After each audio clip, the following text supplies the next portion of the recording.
elder abuse doesn't report itself. If you see any issues of concerning, and we use the three main abuses: physical, financial, and institutional. And if our listeners out there see or hear of anything, please contact your professionals and help people. If you see something, say something is a great motto that we should use. It's been used on many occasions. But today here we're going to focus on a couple issues of how the government, the U.S. government, because we know this goes all over the country and the world, but what the U.S. government, particularly the United States Department of Justice, is doing to help combat elder financial fraud. So, Jolie, if you just give us your background and give us some ideas and how you got into this business. Thank you, Joe. As you mentioned, I'm an assistant United States attorney. I'm located in the Northern District of Georgia, so in Atlanta, Georgia. But of course, there are assistant United States attorneys' offices or U.S. attorneys' offices throughout the country. I have been an AUSA, an assistant United States attorney, since 2014. And last year, I became our district's Elder Justice Coordinator. So a lot of what I do focuses on fighting for elder justice. In 2019, Attorney General William Barr established the announcement of this transnational elder fraud strike force. And I think a lot of us have seen a large increase in recent years in fraud schemes that target elder Americans. They're often perpetrated over the phone and by the internet. Because of that, the Attorney General said the new transnational elder fraud strike force will bring together the expertise and resources of our prosecutors, federal and international law enforcement partners, and government agencies to target, investigate, and prosecute criminals abroad who prey on our elderly at home. So it's a big priority of not only the office I work in, and me personally, but also the Department of Justice generally, to fight scams that target elder Americans. Yeah, and I'd like to just interject here, and our listeners know this, and our new listeners will make them aware of it. These type crimes, boundaries, borders mean nothing. That if you live in whether it's a city, a county, a state, or whether it's a country, or whether it's a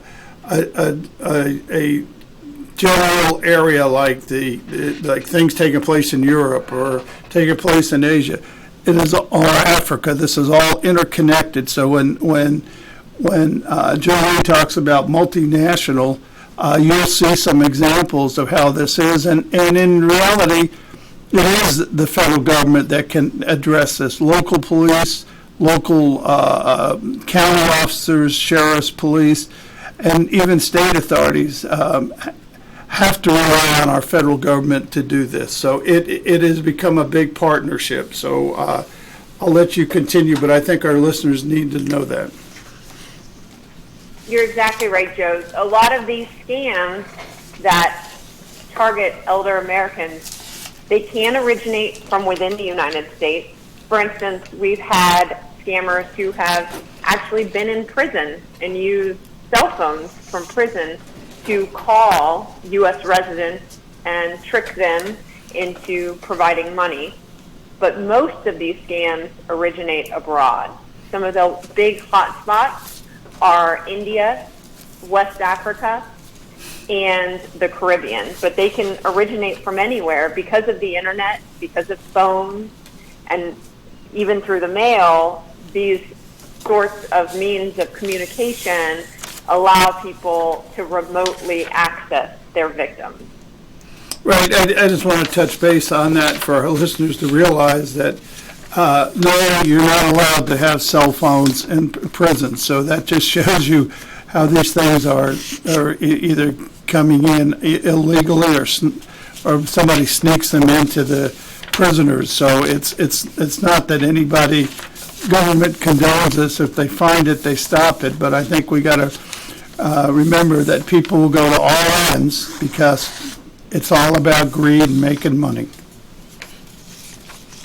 That's exactly right, Joe. And that's a big point for right now. Criminals who engage in this type of fraud are opportunists. They're always looking for any way to trick and dupe unsuspecting Americans into turning over their hard-earned money, whether it's their retirement savings. So for that reason, we always have to be vigilant about noticing what might be a scam and protecting against them. Right. One example that we might have are the recent, now that we have, as you mentioned at the beginning of the show, the coronavirus that's going around right now. There actually are criminals seeking to take advantage of that as well. Right, and I think we were talking, you and I had spoken earlier about that I think the Secret Service came out with some information about that. You have that at your fingertips? Yes, so exactly. On March 9th of this year, the Secret Service issued a COVID-19 phishing alert. So everyone is currently, it's all over the news. We all know that people are worried about what the WHO has described as a pandemic, and criminals are using it as an opportunity. So the Secret Service explained that there is a phishing scam, not fishing like you go to the river with your pole, but online phishing. Online phishing is where the fraudsters will send emails that purport to be from a reputable company in order to entice the person who receives the email to reveal personal information, such as a password or a credit card. And sometimes they'll include a link or an attachment that may cause malware to be placed onto the victim's computer. That will allow the criminal organizations to further obtain information from their computers. They could potentially lock them out from their computers. There are many things that the scammers can do if someone receives one of these emails and clicks on the link or the attachment. And so one example is an email that purports to be from a medical or health organization that includes attachments that supposedly contain pertinent information regarding the coronavirus.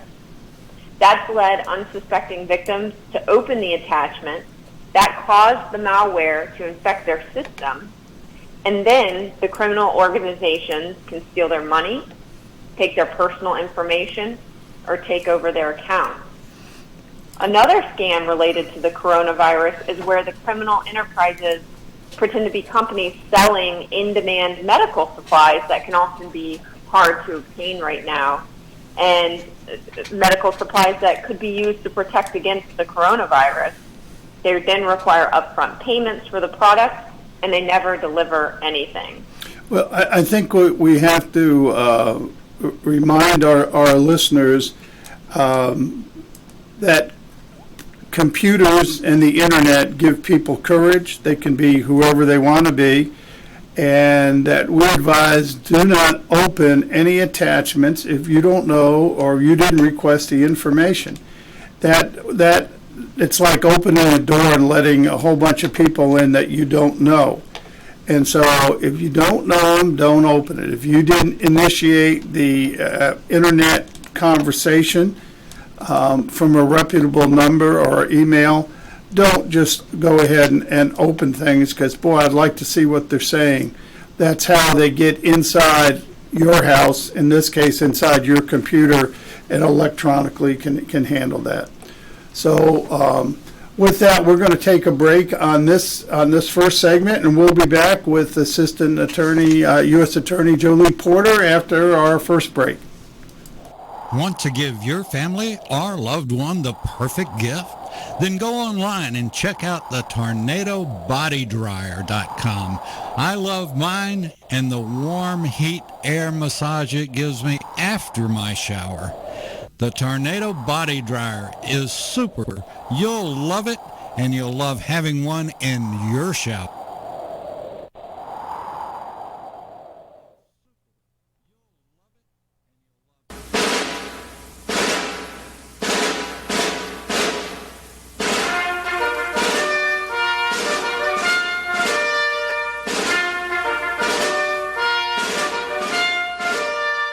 Good morning. My name is Mike Mizell. I'm a retired Army colonel and president of the Johns Creek Veterans Association. We meet in Newtown Park, and part of one of our projects is the installation of the Healing Wall, the half-scale model of the Vietnam Wall that traveled the United States. Well, it's coming to rest, and it's going to live in Johns Creek forever, the half-scale model. We're looking at possibly a March implementation ribbon cutting ceremony, and we're looking for donors and sponsors that want to help us in this great project. You can donate at jcvets.org.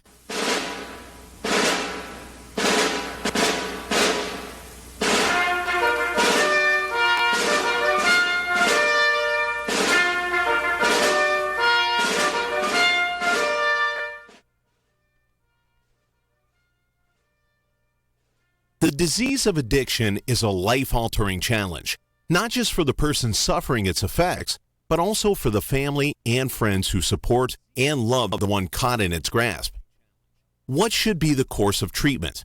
Who is the best person to render treatment? And what is the best place to go for the care that is needed? We know that you want answers to these and many more questions. Call 770-696-9862 and speak to a representative of the Atlanta Healing Center. They can tailor a program specifically designed to address the needs of the person suffering with an addiction, or give you guidance as to where that help may be found. Information is the key, and the trained staff at AHC is here to assist. If you wish, you can also get more information on the website located at www.atlantahealingcenter.com. You're listening to America's Web Radio on the AmericasBroadcastNetwork.com. Thank you for listening. Well, welcome back, everybody, to the Safe Senior Hour with Joe Gavalis. And we're very honored today to have our guest, Assistant U.S. Attorney Jolie Porter from the Northern District of Georgia, who oversees their efforts in the Northern District of fighting elder abuse. And we had just been talking about some of the current scams that the Secret Service put out, potential scams concerning the coronavirus. So, Jolie, welcome, and let's continue our conversation because I think that's important. Thank you. As we go on the virus, remember people that, don't open up the attachments. That's the major message today here. If you didn't connect with the person, don't, and then all of a sudden you get something and has an attachment, don't open the attachments. I think that's the appropriate guidance, don't you, Jolie? Yes, and no one's going to ask for your password or your social security number or your credit card information over an email or online. So if you think it might be a legitimate message asking for any of that type of information, always verify. Google the organization and see if they're legitimate. Ask someone that you're close with, a family member, their thoughts on it. Don't just trust emails from unknown strangers. We're talking about the United States here. I'm just reading a summary that it says, in our neighbors to the north, Canada, 6 in 10 Canadians are more worried about fraud today than ever before. And the frauds that they addressed through the Interact Fraud Prevention Index up in Canada were romance scams, identity theft, telephone fraud, text messages, all through the wireless networks, and it's handled by almost daily scams every day, or calls that come in that people shouldn't answer. So we're going to talk about that in the United States, but again, this show goes all over the world, and we just want to say it's not only happening in the United States, it's happening in every country of the world here. So if we talk about these frauds, it affects everybody all over the world here.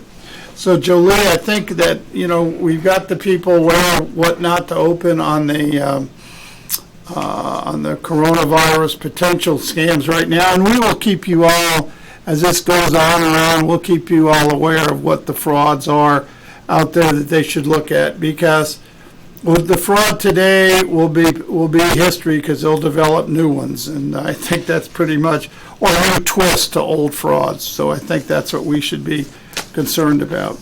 So Jolie, let's see what's the Northern District. What have you all been doing here in the Northern District here to fight elder fraud? I will tell you, we have been very busy I know because there are a lot of scams that are going on. And so the Northern District of Georgia is a member of this transnational elder fraud strike force that the Attorney General announced last year. And as part of that, the entire DOJ over the past year, from March 2019 to March 2020, charged more than 400 defendants with over $1 billion of losses to U.S. residents, people throughout the country. This is a huge revenue maker, huge money maker for scammers. So we are tirelessly fighting these scams by investigating and prosecuting the individuals involved. Just last week, our office, working with federal, state, and local law enforcement, arrested 24 individuals who were part of a large-scale international fraud and money laundering ring that duped numerous victims into losing over $300 million through there were three types of scams they were engaging in, but two of them specifically targeted elder Americans: romance scams and retirement scams. Joe, you mentioned, I know we've talked about romance scams before. Right. Do you think it's worth reminding listeners what those are? Absolutely. Please enlighten everybody, because, as I said, and people got to remember, it's to do these cases, it's long, involved. It takes a good teamwork of investigators and prosecutors. But when, as they say, when the rubber meets the road is when the prosecutor has to go argue the case in court and present the facts to have, 12 jurors unanimously say they're guilty. So they see things and prepare cases from a hands-on. These aren't theoreticians, and Jolie is a trial attorney, is a better way to say it. And so, yes, please enlighten everybody. It never hurts to remind people about the scams, especially romance scams.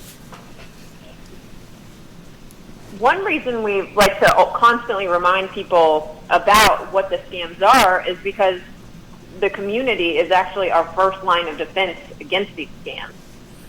So listeners can always share this information with their friends and their family members and help get the word out to help prevent these types of scams from being successful. Romance scams are a huge moneymaker for these criminal organizations.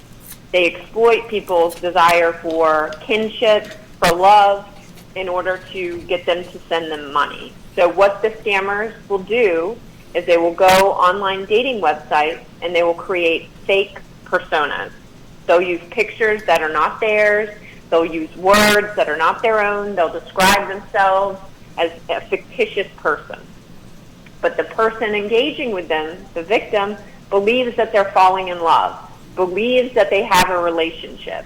And often the scammer will say, well, I want to marry you, I want to get engaged, but I just need money for this thing, for this business opportunity, or to help someone. They'll give any sort of excuse in order to get unsuspecting Americans to turn over their money. And it's especially difficult with older Americans who have their retirement built up, because they can lose their entire retirement savings as a result of these scams that prey upon very natural human emotions. And I think, let me interject here. This is primarily, we'll talk about other scams, and the listeners know we've talked about other scams. And we can go in, from the imposter scam, IRS, imposter scam, IRS agents, jury scams. I mean, those are all scams that they tell you you have to do something immediately. And that if you don't do it, you're going to be arrested. If you don't do it, X is going to happen to your grandchildren. But when you go to romance scams, it's just the opposite. And we've seen their game plan from their texts that they give to their professional solicitors that give them 3 weeks, 5 weeks, 6 weeks.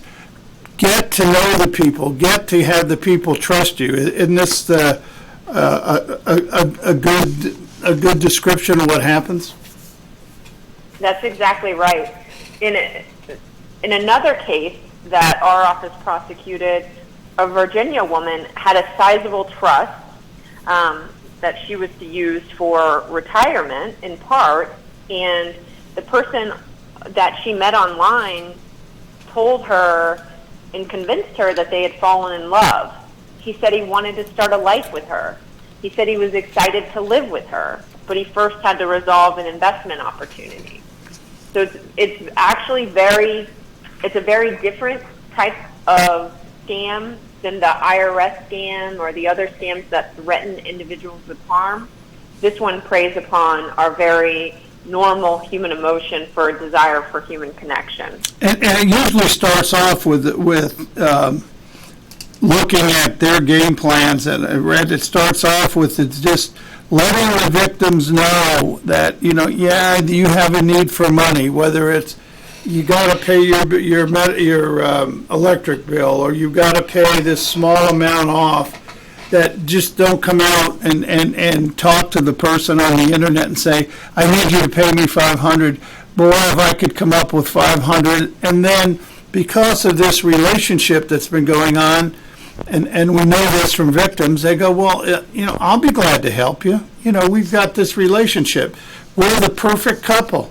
If that's all, how much do you need? $500? Well, $500 in the overall scope of things, to some people it's a lot, but to some people, $500 to somebody who, this could be your soulmate. And then it just escalates from there. Exactly. Joe Lee has done some huge cases, but there are also small cases. We have a case in North Georgia where a woman started off with this $500, and $55,000 later, she realizes this whole thing has been a scam. But I think what Joe Lee was talking about, that one in, Virginia, there was a lot of money lost in that, I think, right? Yes, she lost $6.5 million from her trust account and various bank accounts. Unbelievable.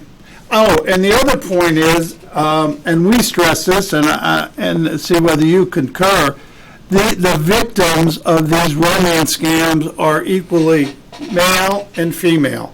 Don't think because you're a female you're more susceptible than a male, because we've seen victims and statistics I've seen, it's about equal. I mean, it might be off a little bit. So it can happen to any one of us. So, as Joey talks about this, pay attention, because it might not be happening to you, but it might be happening to a relative or a friend who has just thoroughly believes that this person working on a construction project in the Middle East is the one and only.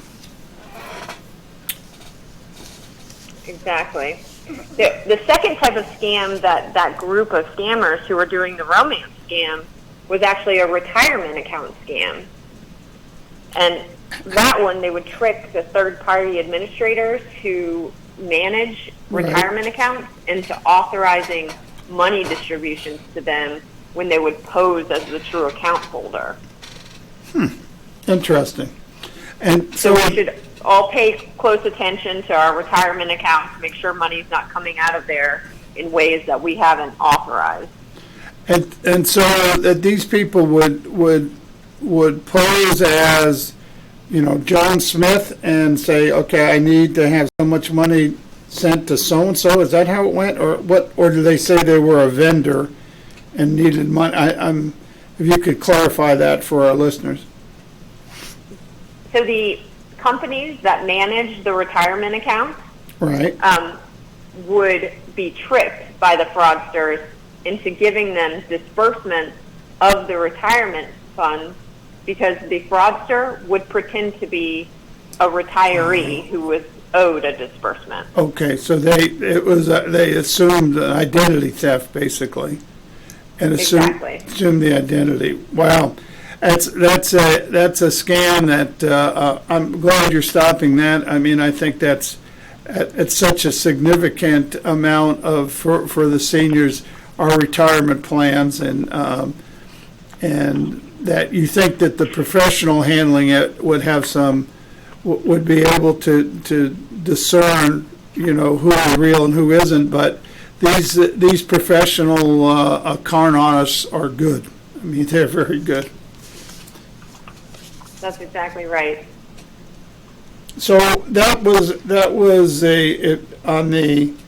on that case where it was 300 million and 24 defendants. Now these defendants, were they all in the United States or were they all in Georgia? Where were they? It was 30 million, and it was over $30 million. The 24 defendants were all arrested in the United States last week, but they work with these types of scams. Typically originate overseas, and they're working with rings of individuals based abroad usually. Right, and so how from your experience watching it, the whole idea is to get money into the big organization. Is this?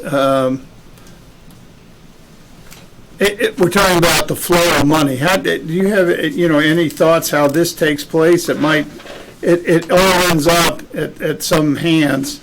Somehow somebody gets it overseas. These scams are, like I said, they're opportunists, and they'll use any means that they can to transfer money. Okay. So they will tell victims to send money by cash. They'll say withdraw cash, often they'll tell them to put it in magazines and take it to USPS or UPS or FedEx and ship it.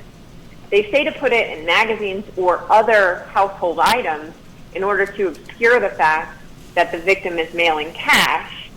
Now, well, I just got it. We're about to have to take our second break, but we want to continue with this because this is a common thread, and I've seen this all over the country, not just here. So if we're going to take a break here for our second segment, and then we'll be back with Assistant U.S. Attorney Jolie Porter shortly. Get your pen and paper ready. If there's a move in your near future, I'm here to tell you that the phone I used and now recommend is Around Town Movers. Timothy and the guys recently moved me, and I am and was totally satisfied with a sometimes not so fun experience moving. Call Timothy at 770-378-4708 and make it a good move and a good experience. Around Town Movers for that local or cross-country move. Timothy, Around Town Movers, in my opinion, are the best. That's Around Town Movers. Call them.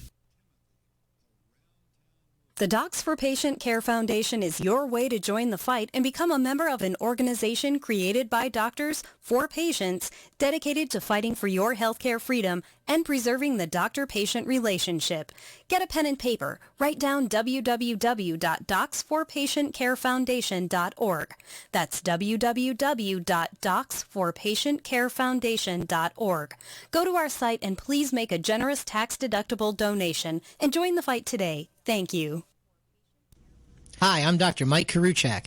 Join me and my co-host, Dr. Hal Scherz, as we talk about the topics that doctors talk about amongst themselves, such as Medicare, Obamacare, alternative forms of care, and health information technology.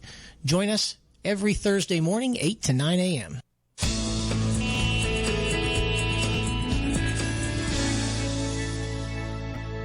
This is America's Web Radio. Would you like to have a show, talk about your business, or express your opinion on America's Web Radio?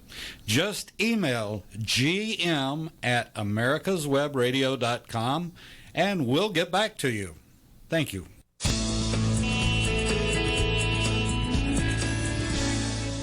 Well, welcome back to the third segment of the Safe Senior Hour with Joe Gavalis. And as again, we're very honored to have as a guest Assistant U.S. Attorney Joe Lee Porter from the Northern District of Georgia. And we've been having a very, very good discussion here on frauds and how they affect seniors. And we gave some tips. Joe Lee gave some tips about the coronavirus, some potential scams that the Secret Service had addressed. But we're going to go in and continue our discussion. But before we do, Joe Lee, I've been wanting to get this in, and I didn't. Is that have you explained that the Department of Justice has set up a national elder fraud hotline? This is something new. Could you go into that? And because I want to keep repeating this number for our listeners.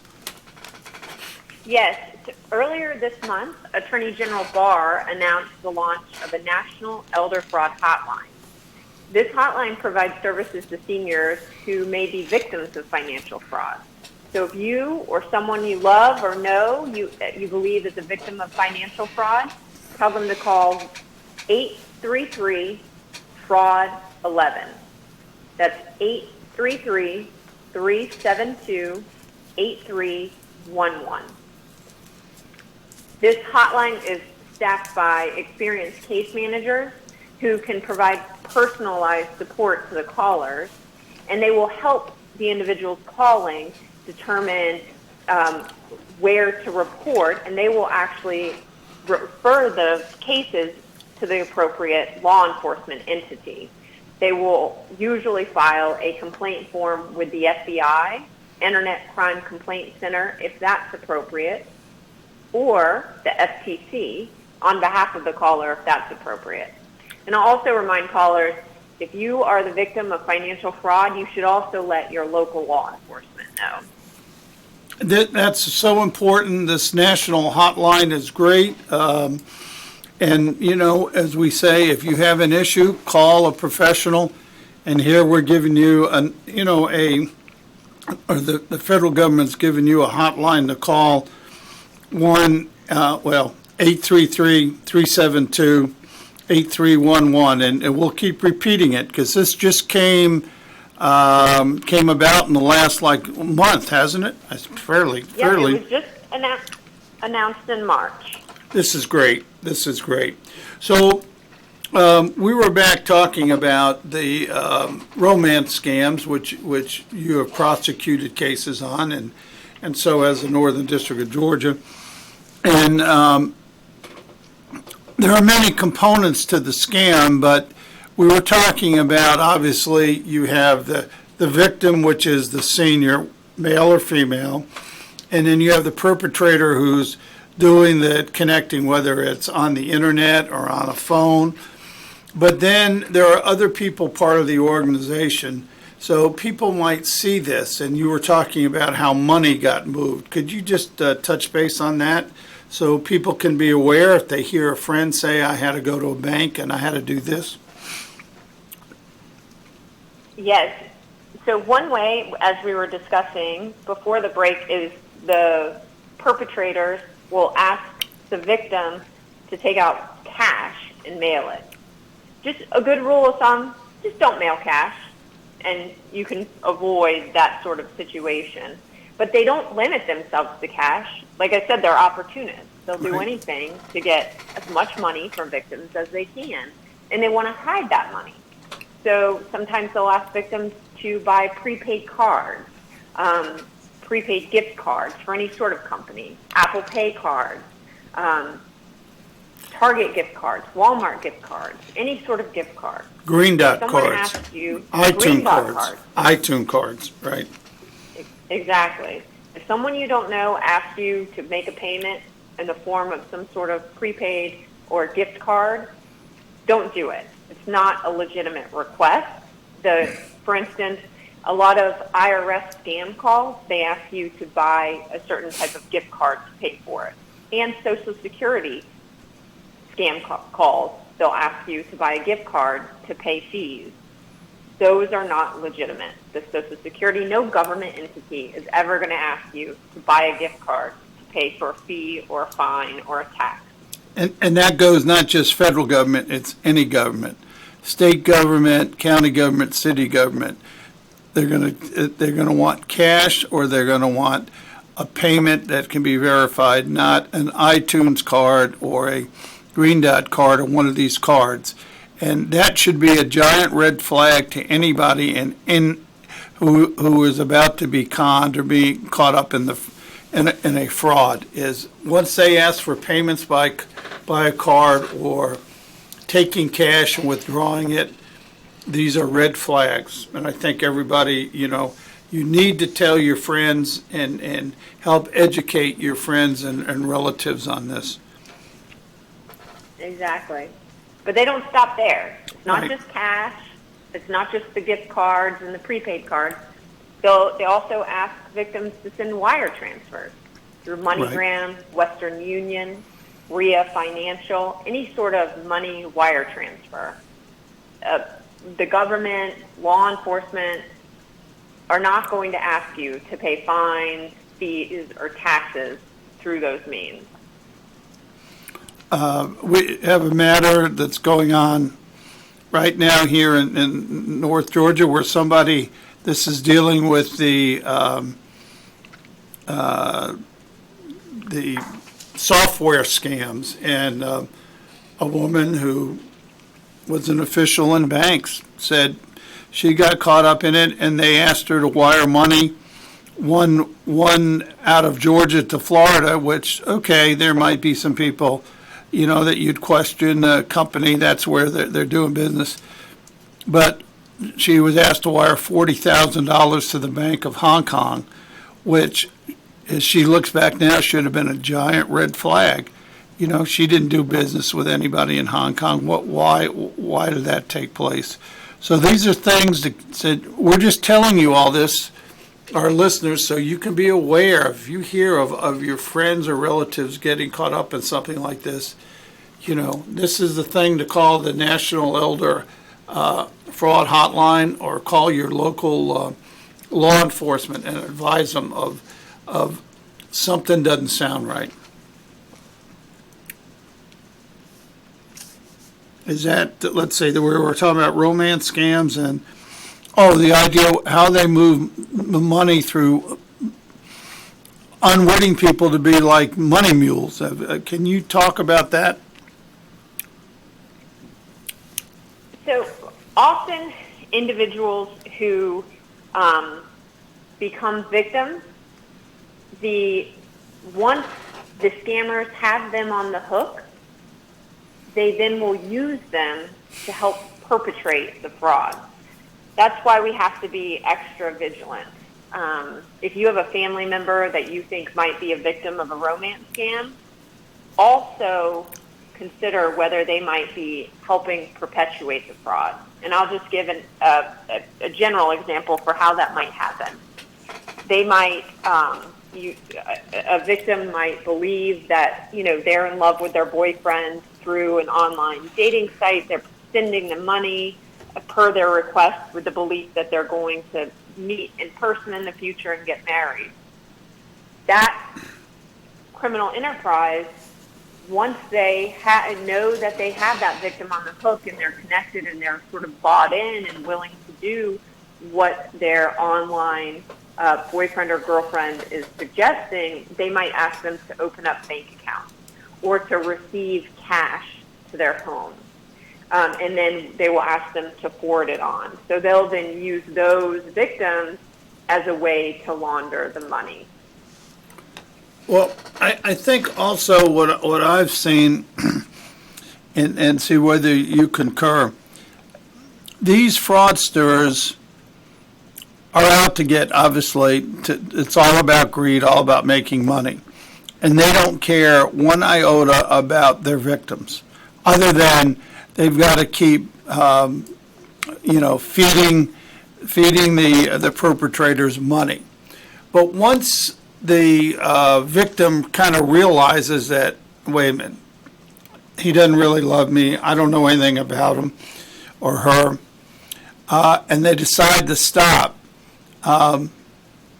the perpetrators don't take kindly to that, and so they don't let you stop. Is that your experience?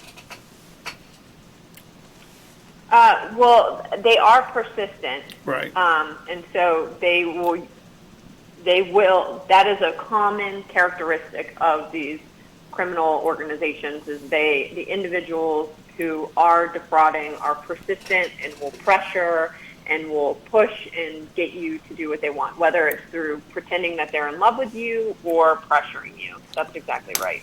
And the pressure, the examples that I'm aware of is like all of a sudden you'll get another call and they'll try with another person to, because don't forget, these are just people sitting in a room.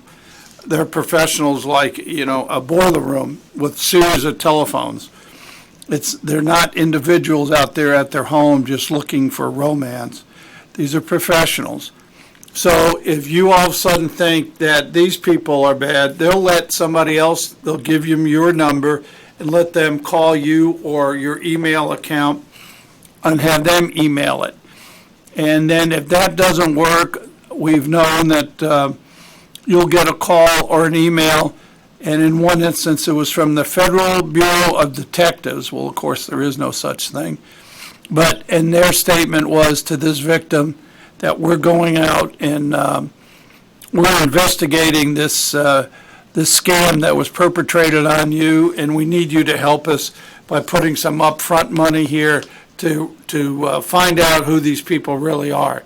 It's just another scam. And have you heard about that, where they've done that, Jolie?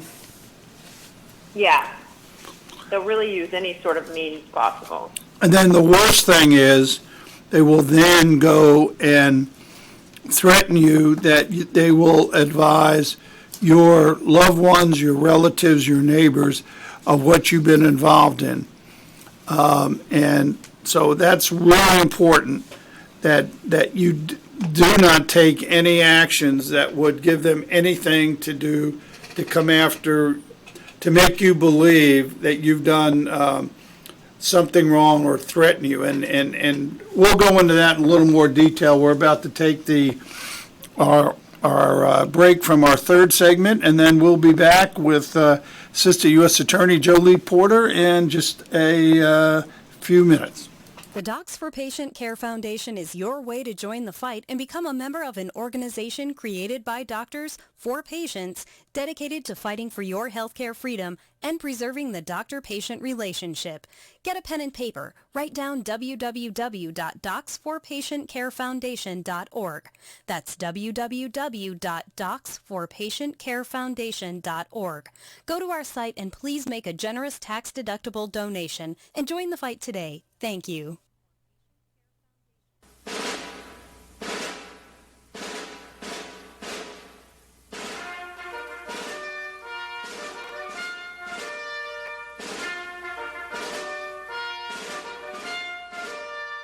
Good morning. My name is Mike Mizell. I'm a retired Army colonel and president of the Johns Creek Veterans Association. We meet in Newtown Park, and part of one of our projects is the installation of the Healing Wall, the half-scale model of the Vietnam Wall that traveled the United States. Well, it's coming to rest, and it's going to live in Johns Creek forever, the half-scale model. We're looking at possibly a March implementation ribbon cutting ceremony, and we're looking for donors and sponsors that want to help us in this great project. You can donate at jcvets.org.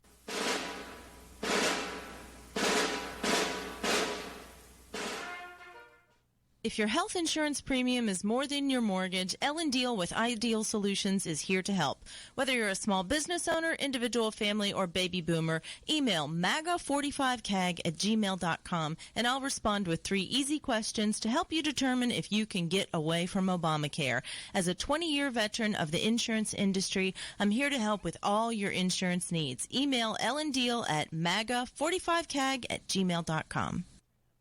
You're listening to America's Web Radio on the AmericasBroadcastNetwork.com. Thank you for listening. Well, welcome back to the filed segment of the Safe Senior Hour with Joe Gavalis. And again, we're honored to have Assistant U.S. Attorney for the Northern District of Georgia, Jolie Porter, who is a prosecutor who actually goes into court and takes on some of these perpetrators. And certainly in her position as the, I guess, coordinator for the Northern District, hears and sees a lot of these scams. So welcome, Jolie, and we're going to try to go into just some suggestions for citizens to help them in recognizing and reporting various abuse type cases. So we've already talked about romance scams and retirement scams. What other scams are you familiar with, or tips you want to give to our listeners out there? Like we said, these criminal organizations are opportunists, so they're looking for what's going on, what new thing might we do that people don't know is a scam yet. So one that is happening in 2020 is the U.S. Census. Criminals are likely to take advantage of this, and the Census Bureau has noted that. The Census Bureau is not going to send unsolicited emails for participation in the 2020 census, and they won't ask for your Social Security number, your bank account or credit card numbers, anything on behalf of a political party, or money or donations. The Census Bureau has said that if someone visits your home based on the 2020 census, which is coming up. It was supposed to start in mid-March. The exact date, I don't yet know, but you can always ask that person for their ID. Look at their badge and confirm that they're from the U.S. Department of Commerce. It has that watermark and expiration date. And if you have questions about who they are, that they're really from the Census Bureau, you can call the Census Bureau at 844-330-2020.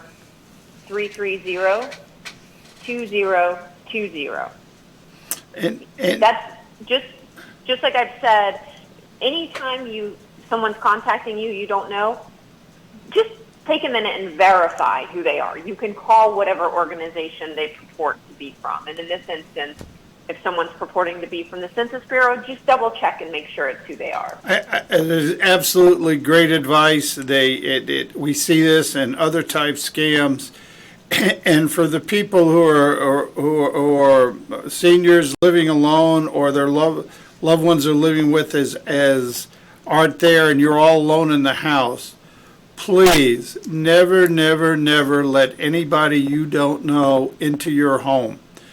You do have a barrier there. You can speak through the door. You can you have to maintain that distance here. I know. I remember where people said, "Oh, knock on the door," and we were very trusting a while back. Unfortunately, you'd rather be safe than sorry. So don't let anybody in your house that you don't know. Because once they're in, it's hard to get them out, especially the seniors. And you get somebody in and you say, get out, and it's almost like, well, make me. Well, that's a hard situation to be in. Just never let yourself get in that position. Exactly. Another big scam that's out right now is the Social Security imposter scheme, where they say they're either from the Social Security Administration and claim there's an issue with your Social Security number, or they claim to be from some other part of law enforcement, for instance, the U.S. Marshal Service, and say that your Social Security number was involved in a crime. They then say that send me all of your money and I will take care of and safeguard it. Or they'll say you have to pay fines and fees associated with your Social Security number being involved in a crime. These are scams. This is a very common scam right now. And so if someone purports to be from the Social Security Administration or law enforcement, verify. Call that entity and figure it out. But it's often, this is a common scam that's going around now. And I think we all have to remember with technology today, when you see an ID on your cell phone or your other phone that it says Social Security Administration, says your local sheriff's office is calling, let them leave a message, and then you independently get the number and verify, as Jolie says. It doesn't do any good just to call back the number. We had a case here where a person representative, they were with the sheriff's office. The person said, well, let me call you back. He gave a number, and the phone was answered, the sheriff's office in this county. And of course it wasn't. But so they didn't independently go to a phone book and say, hey, I just been called by a sheriff. In this case, they said they missed jury duty and had outstanding warrants. So please verify. What Jolie said is so true. Verify for your own safety and safety of your loved ones. Please don't just accept the fact of what you see on the phone somebody's calling. I mean, we could have the governor of Georgia's name on there calling you, or the governor of any state. And so, because these people can do this, that's the technology out there today. It's called spoofing, if you've heard the term. So just be aware of that. Jolie, do we have any other scams that we were looking at? I just saw some other ones that you all, the software scam, the grandparent scam. I see where you all convicted somebody with a grandparent scam. Can you go over that quickly? Yes, grandparent scams are prevalent with seniors, where an individual will call who, especially if they're hard of hearing, the person will say, hey, Grandma, hey, Grandpa, and if you can't hear well, you might say, oh, is this Johnny? Or you might provide your grandchild's name, and then they'll tell you that, Grandma, I've been arrested, I need bail money, Grandma, I'm hurt, and I need help, I need money. Always hang up and then call the phone number of your actual grandson or granddaughter, or their mom, your daughter or son, and verify that it's real, because that's a very prevalent scam going around. Right, and they'll call at all hours, and they'll insist that, in several of the cases that we've heard about here in the Northern District, in North Georgia, that they say the grandson or the granddaughter says, do not call my parents, because we trust you, Grandma, Grandpa, or whatever the name is, and you know you're going to help me, because I don't want to have to talk to Mom and Dad. I'm embarrassed what happened, and only you can help me. And so they stress this. And of course, that's one of the trends of the generation we're talking about, seniors, is one, they're very trusting. They would close a deal on a handshake. They would close it on your words, your bond. They'd have a little bit of money, and they really love their family, their kids, but really they love their grandkids. And I think these fraudsters play on all of this. So when they say, you can help me, Grandma, they mean they have a little bit of money, and you know, and you promise not to talk to my mother and father, and you know, I can only deal with you, Grandma. That's why they do it, and it's very, very, very lucrative. It has a lot of different twists. It can be in jail, can be in an accident, and we've heard them such where they're actually allegedly being held against their will, kidnapped. But it's all scams, and these people are good at it. You're dealing with professionals. Exactly. Anything? Secrets are go ahead. Secrets are a common theme in these scams. The callers, like you said, will say, don't tell anyone for whatever reason, whether it's the grandparent scam or another one. That's because they want to get you on the hook, and they want you to transfer the money fast without telling anyone, because if you do tell someone, they're going to say, this is a scam. Don't do it. So Right. always verify. Talk to your family members. Ask them. Confirm with others before you send money to anyone. Right. Have a professional you can call, or a loved one, somebody in the faith-based community, somebody that you can trust, a personal friend. And because as you repeat the story or repeat what you have to do, all of a sudden, I know talking to victims, they go, it just dawned on me, this is so wrong. That how did I ever let it get so far?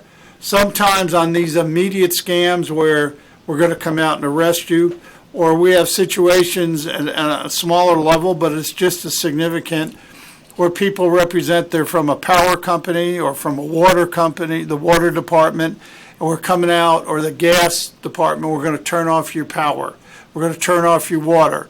Oh, there is a way to pay it? Well, if you do it immediately by buying a one of these cards we talked about, iTunes card, Green Dot card, various cards, and why do they do that? Because they give the money to the company, to wherever you buy the cards, and that card has a number on the back. And once you give that number to the fraudsters, it will be out of your hands and in their hands and gone forever.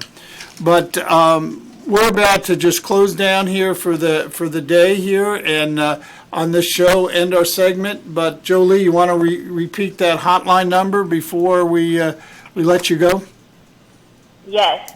If you or a loved one or a friend are the victim of fraud, in addition to calling your local law enforcement, call 1-833-FRAUD-11. That's 833-372-8311. Well, we thank you, Jolie, and I hope to have you back. This time goes by real quick, and we appreciate it and appreciate what you do and everybody down there in the U.S. Attorney's Office and all the investigators and people that work on helping to fight elder abuse. So we thank you, and hopefully you'll be back on our show. Yes, thank you for having me. Okay, bye-bye. Get your pen and paper ready. If there's a move in your near future, I'm here to tell you